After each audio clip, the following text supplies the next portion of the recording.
can't wait to hear what you have to say. What's your reaction to Reese's comments? How did that happen? How did we get here?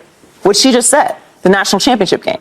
We were not talking about Caitlin Clark before Angel Reese walked up to her, did this, and pointed to the ring. This is not my opinion.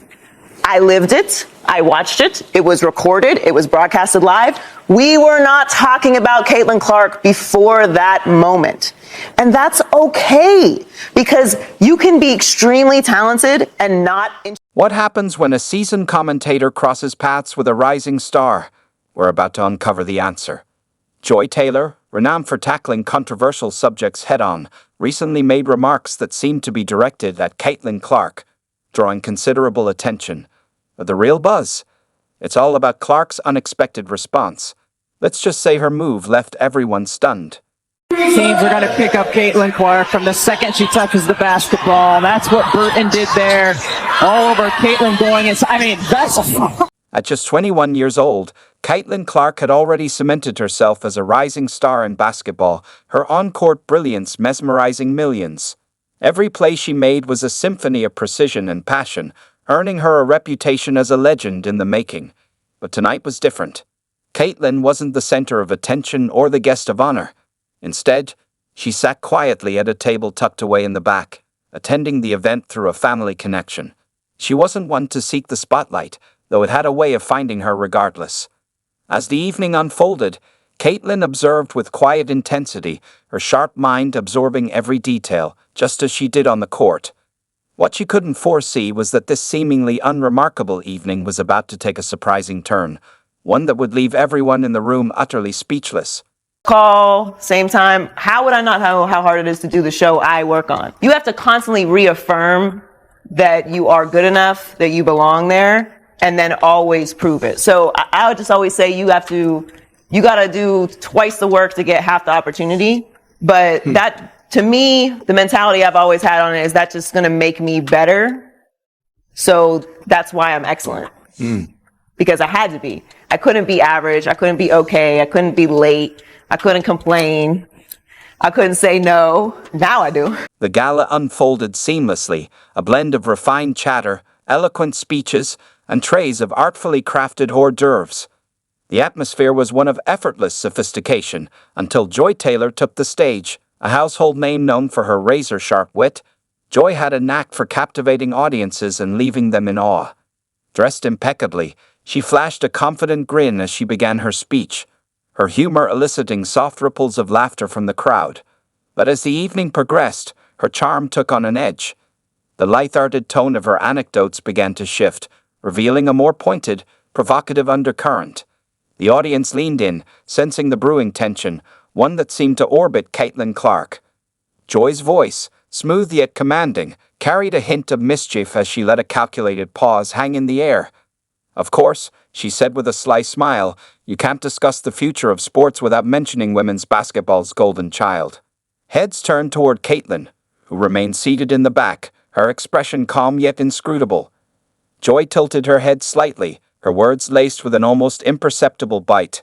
What started as praise quickly morphed into something more pointed. Must be nice, she continued, her tone both playful and sharp, when the entire game seems tailored to highlight your strengths. A ripple of unease moved through the room.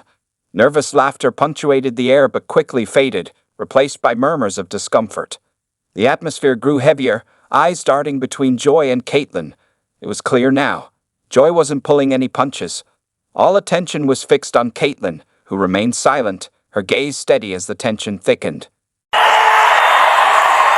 Able to secure defensive boards. LSU, an outstanding offensive rebounding team. Clark connects! Caitlin didn't move a muscle. She neither laughed nor frowned, nor did she show even the slightest sign of discomfort. Her hands rested lightly on the table, her posture unwavering and composed. And yet, the energy around her seemed to shift, as if her stillness alone commanded the room. Her silence, far from passive, carried more weight than any words ever could. Joy's remarks grew sharper, each one calculated to provoke, but Caitlin met them with an unyielding calm. To an untrained eye, her reaction might have looked like apathy, but those who truly observed her knew better. This wasn't indifference, it was power. A quiet, unshakable confidence that refused to stoop to the level of pettiness. The gala's once warm and lively atmosphere had transformed, thickened by a tension so palpable it was almost tangible. Even Joy, celebrated for her unrelenting poise, hesitated for a moment. The smugness in her expression gave way to a flicker of doubt, as if Caitlyn's silence had subtly turned the tables. Without speaking a single word, Caitlyn had shifted the balance of the room. It wasn't rebellion, nor was it submission. It was control. Pure, disciplined control. The same unwavering focus and inner strength she brought to every game on the basketball court were now radiating in this entirely different arena. Steel wrapped in grace, Caitlyn had reminded everyone that power doesn't always need a voice. It can exist in the stillness, in a quiet refusal to engage, and in that moment, she had already won. Since the Marina Mabry trade, and she has stepped up her game in that opportunity. Caitlyn's marked for three, rattles it around for her first. Then, Caitlyn moved, calmly, deliberately. She slid her chair back, the soft scrape of wood against the polished floor slicing through the heavy silence like a blade. Rising to her full height, she commanded the room without a single word. The once sprawling ballroom seemed to contract around her, every eye locked on her as if drawn by an invisible force.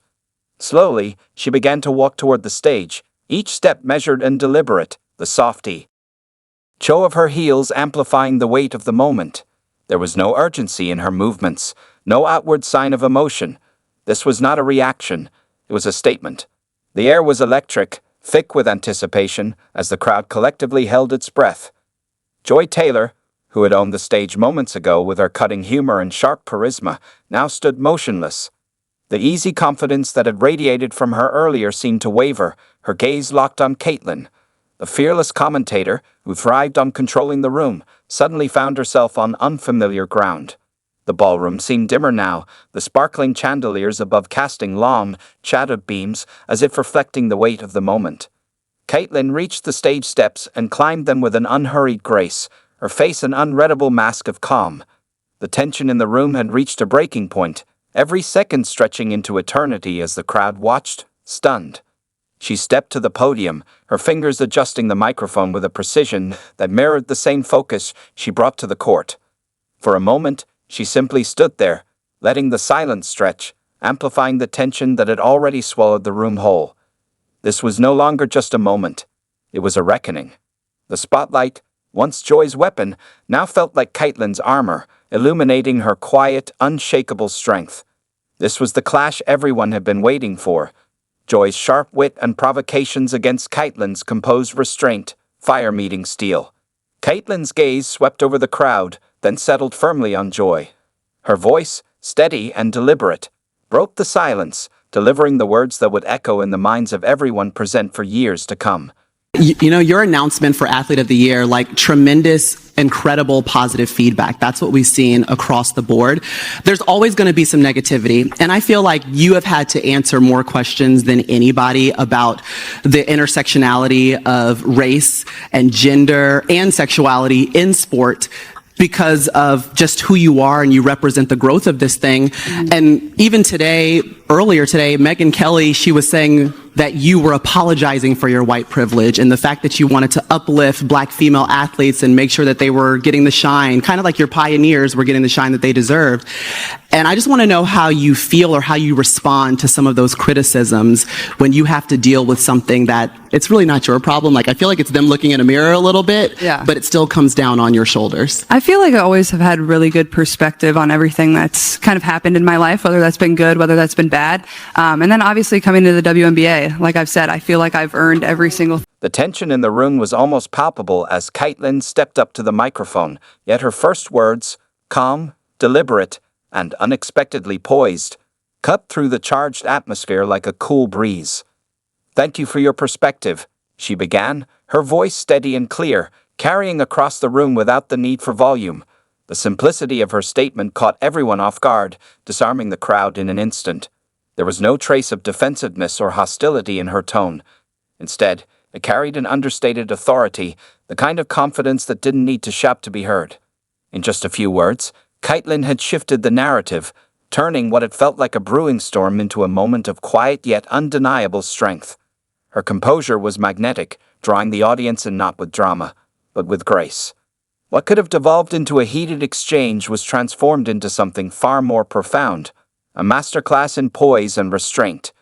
With every word, Caitlin demonstrated that real power lies not in loud rebuttals but in the ability to rise above provocation, teaching the room a lesson they would not soon forget. From when I started my last college season and not knowing if that would actually be my last season, whether I was deciding to come back to college or turn pro, and now sitting here like I'm done with my first professional season and so much has happened, and whether it was making the national championship game or getting the Fever back to the playoffs since 2016, there's just a lot to be proud of, and it all happened so fast, like it's hard to appreciate in the moment and kind of understand in the moment, but it's been fun to reflect on.